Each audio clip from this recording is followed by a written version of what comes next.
ಕೋಲಾರ ಜಿಲ್ಲಾಡಳಿತ ಮತ್ತು ಜಿಲ್ಲಾ ಪಂಚಾಯತ್ ಹಾಗೂ ಕನ್ನಡ ಮತ್ತು ಸಂಸ್ಕೃತಿ ಇಲಾಖೆಯ ಸಹಯೋಗದಲ್ಲಿ ಸರ್ಕಾರದ ನಿರ್ದೇಶನದ ಪ್ರಕಾರ ಇದೇ ತಿಂಗಳು 24 ಮತ್ತು 25ರಂದು 2 ದಿನಗಳ ಕಾಲ ರಾಜ್ಯ ಮಟ್ಟದ ಜನಪರ ಉತ್ಸವವನ್ನು ಆಯೋಜನೆ ಮಾಡಲಾಗಿದೆ.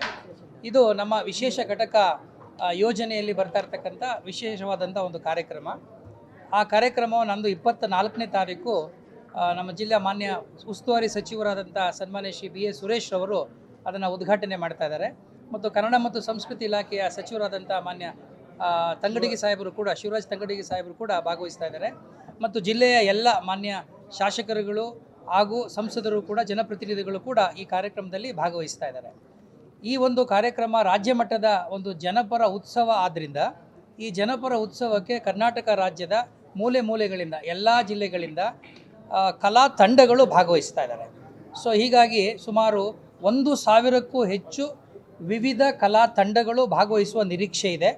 ಇದಕ್ಕೆ ಈಗಾಗಲೇ ನಾವು ಒಂದಷ್ಟು ಸಮಿತಿಗಳನ್ನು, ನಾವು ಪೂರಕವಾದಂಥ ಸಮಿತಿಗಳನ್ನು ನೇಮಕ ಮಾಡಿಕೊಂಡು ಅಧಿಕಾರಿಗಳಿಗೆ ಕೆಲಸವನ್ನು ವಹಿಸಿದ್ದೇವೆ. ಮತ್ತು ಇವತ್ತಿನ ಈ ಸಭೆಯಲ್ಲಿ, ಪೂರ್ವಭಾವಿ ಸಭೆಯಲ್ಲಿ ನಮ್ಮ ಸ್ವಾಗತ ಸಮಿತಿಯಲ್ಲಿರ್ತಕ್ಕಂಥ ಹಿರಿಯ ಜಾನಪದ ಕಲಾವಿದರುಗಳು ಹಾಗೂ ನಾಯಕರುಗಳು ಹಾಗೂ ನಮ್ಮ ಜನಪ್ರತಿನಿಧಿಗಳು ಕೆಲವು ಮುಖ್ಯವಾದಂಥ ಸಲಹೆಗಳನ್ನು ಕೊಟ್ಟಿದ್ದಾರೆ. ಆ ಸಲಹೆಗಳನ್ನು ಕೂಡ ನಾವು ಸೇರಿಸಿಕೊಂಡು ಅತ್ಯಂತ ಅರ್ಥಪೂರ್ಣವಾದಂಥ ಮತ್ತು ನಮ್ಮ ಈ ಸ್ಥಳೀಯವಾಗಿ ಇರ್ತಕ್ಕಂಥ ಕಲಾವಿದರುಗಳಿಗೆ, ಜಾನಪದ ಹಾಡುಗಾರರಿಗೆ, ತತ್ವಪದಕಾರರಿಗೆ, ಆ ಸಮುದಾಯದಿಂದ ಬರ್ತಕ್ಕಂಥ ಎಲ್ಲ ಪ್ರತಿಭಾನ್ವಿತರಿಗೆ ಒಂದು ವೇದಿಕೆಯನ್ನು ಕಲ್ಪಿಸ್ಕೊಡ್ಬೇಕು ಅಂಥೇಳಿ ಒಟ್ಟು 3 ವೇದಿಕೆಗಳನ್ನು ಮಾಡ್ತಾಯಿದ್ದೀವಿ.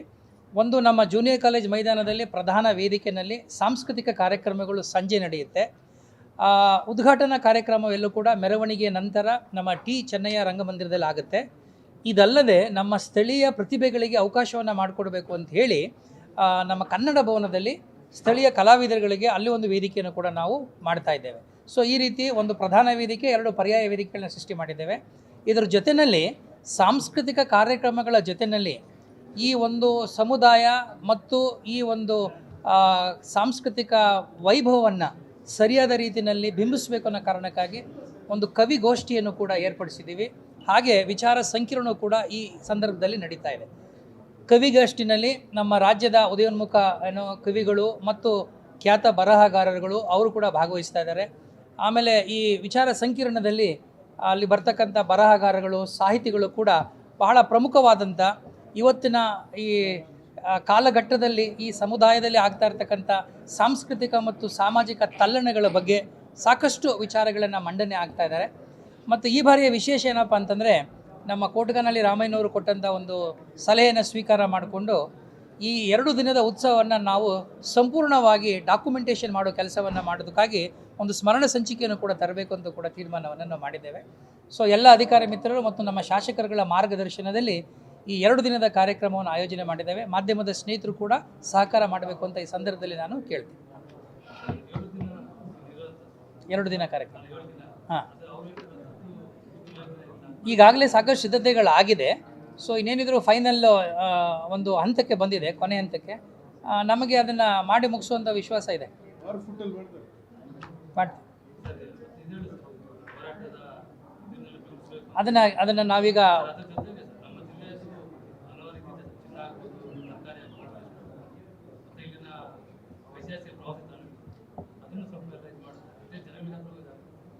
ಒಟ್ಟಿನಲ್ಲಿ ಇದು ಏನಂದರೆ ವಿಶೇಷ ಘಟಕ ಯೋಜನೆಯಿಂದ ಆಗ್ತಿರೋದ್ರಿಂದ ಪರಿಶಿಷ್ಟ ಜಾತಿಯ ಕಲಾವಿದರು ಮತ್ತು ಆ ಸಮುದಾಯದ 7 ಬೀಳುಗಳನ್ನು ಅಲ್ಲಿ ನಾವು ಪ್ರದರ್ಶನ ಮಾಡೋದು ಮತ್ತು ನಮ್ಮ ಈ ಜಿಲ್ಲೆಯಲ್ಲಿರ್ತಕ್ಕಂಥ ವಿಶೇಷವಾದಂಥ ಈ ಒಂದು ಸಾಂಸ್ಕೃತಿಕ ಹಿನ್ನೆಲೆಯನ್ನು ಅದನ್ನು ಪ್ರತಿಬಿಂಬಿಸ್ತಕ್ಕಂಥ ಕೆಲಸ ಹಾಗೂ ಇಡೀ ಕರ್ನಾಟಕದಾದ್ಯಂತ ಅವರು ಬಂದು ಅಲ್ಲಿರ್ತಕ್ಕಂಥ ವೈಶಿಷ್ಟ್ಯತೆಗಳು, ಏಕೆಂದರೆ ಪ್ರತಿ ಜಿಲ್ಲೆಯು ಜಾನಪದ ಆಗರ, ಆ ಜಾನಪದ ಸಂಪತ್ತು ಎಷ್ಟಿದೆ ಅಂತಂದರೆ ಆ ವೈವಿಧ್ಯಮಯವನ್ನು ಇಡೀ ನಮ್ಮ ಕೋಲಾರ ಜಿಲ್ಲೆಯ ರಸಿಕರು ಮತ್ತು ಸಾಂಸ್ಕೃತಿಕ ಜನರು, ಅಂದರೆ ನಮ್ಮ ಇಲ್ಲಿಯ ರೈತರು, ಮಹಿಳೆಯರು ಎಲ್ಲರೂ ಕೂಡ, ಸಾರ್ವಜನಿಕರು ಕಣ್ತುಂಬಿಕೊಳ್ತಕ್ಕಂಥ ಒಂದು ಅವಕಾಶವನ್ನು ನಾವೀಗ ಕಾಣ್ಬೋದಾಗಿದೆ.